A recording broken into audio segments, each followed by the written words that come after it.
उपमुख्यमंत्री देवेंद्र फडणवीसांनी ठाकरे गटाच्या मोर्चावरनं गंभीर आरोप केलाय। टीडीआर लॉबीच्या फायद्यासाठी सुपारी घेऊन ठाकरे मोर्चा काढतायत अशी टीका फडणवीसांनी केली होती।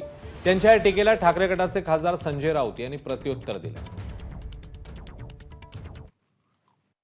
जी एक मुंबईमध्ये टीडीआर लॉबी आहे, त्या टीडीआर लॉबीच्या भल्याकरता त्यांची सुपारी घेऊन हा मोर्चा काढण्यात आलेला आहे।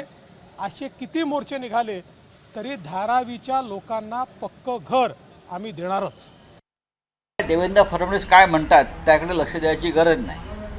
मी मगाशीच म्हणालो की या देशातला सगळ्यात मोठा टीडीआर घोटाळा हा धारावी प्रकल्पाच्या निमित्तानं समोर येईल आणि त्या घोटाळ्यामध्ये भारतीय जनता पक्षाचे हात कसे बरबटलेले आहेत हे सुद्धा समोर येईल। ज्यांचं या मुंबईच्या निर्मितीमध्ये संयुक्त महाराष्ट्राच्या लढ्यामध्ये शून्य योगदान आहे असे लोक धारावीचा असा सौदा करू शकतात।